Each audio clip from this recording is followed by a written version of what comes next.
মানুষ মূর্খতাপূর্ণ কথা বলে, আমি এত দোয়া করলাম আল্লাহ কবুল করলো না। আল্লাহ কি আপনার কাছে ঋণী? আল্লাহর কাছে দোয়া করা অনলাইনে কোনো কিছু কেনার মতো না। তারা বলেছে 3 দিনের মধ্যে জিনিস পৌঁছে যাবে, এখনো আসলো না। আমি এখন আর নামাজ পড়ি না, কারণ আমি অনেক দোয়া করেছি, কিন্তু তারপরও পরীক্ষায় ফেল করলাম। আপনি পরীক্ষায় ফেল করেছেন কারণ আপনি লেখাপড়া করেননি। আপনি ফেলের জন্য করেননি যে আপনি দোয়া করেছেন আর আল্লাহ আপনার অর্ডার ঠিকমতো ডেলিভারি করেননি। আল্লাহর উপর এভাবে দাবি আরোপ করার আপনি কে? আল্লাহর প্রতি আমাদের মনোভাব হয়ে গেছে কাস্টমারের মতো। আমরা আল্লাহকে মনে করি এমন কার মতো যে আমাদের কাছে ঋণী।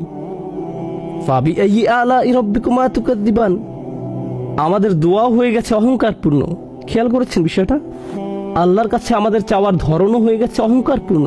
আর আল্লাহ আমাদের স্মরণ করিয়ে দিচ্ছেন, আর কত তোমরা অস্বীকার করবে, আর কত বিভ্রান্তির মধ্যে তোমরা থাকবে। আরবিতে আলা শব্দটি খুবই তাৎপর্যপূর্ণ। সাধারণত অনুবাদ করা হয় তোমাদের রবের কোন কোন অনুগ্রহকে অস্বীকার করবে। অনুগ্রহ হলো নিয়াম, ফাদাইল, ফাদল, এগুলো অর্থ অনুগ্রহ। কিন্তু আলা শব্দটি আসলে এসেছে আলা থেকে, যাকে বলা হয় আদাতুত তানবিহ, এমন বিষয় যা আপনার মনোযোগ প্রত্যাশা করে। আল্লাহ বলেছেন তোমার চারপাশে আমি এত এত চমৎকার জিনিস তৈরি করে রেখেছি, সবকিছু তোমার মনোযোগ প্রত্যাশা করে। সবগুলো জিনিস তোমার দিকে চিৎকার করছে, দেখো আল্লাহ তোমার জন্য কি তৈরি করেছেন, আর আপনি মনোযোগ দিচ্ছেন না। আপনি অমনোযোগী। প্রত্যেকবার আমরা যখন গাড়িতে উঠে গাড়ি স্টার্ট দেই, তখন গাড়িটি কে চালু করে?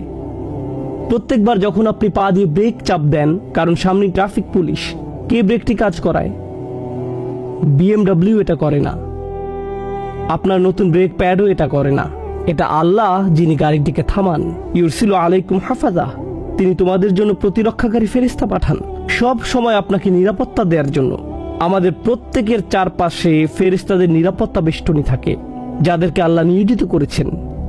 এভাবেই আল্লাহ আমাদের উপর অনুগ্রহ করেন। ফাবিআইয়ি আলাই রাব্বিকুমা তুকাযযিবান।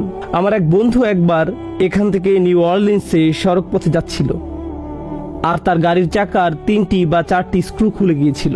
যখন সে হাইওয়েতে 80 স্পিডে গাড়ি চালাচ্ছিল, যে কোনো সময় টায়ার খুলে আসতে পারত।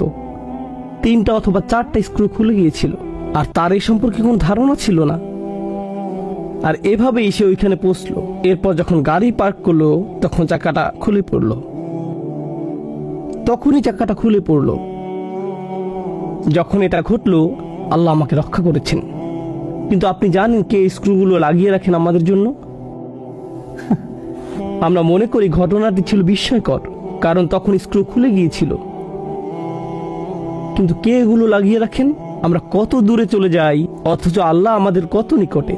আর এজন্যই আল্লাহ আজ্জা ওয়া জাল্লা পরের আয়াতে বলছেন, এটাই আজকের খুতবার আয়াত যা আমি আপনাদের সাথে শেয়ার করতে চেয়েছিলাম।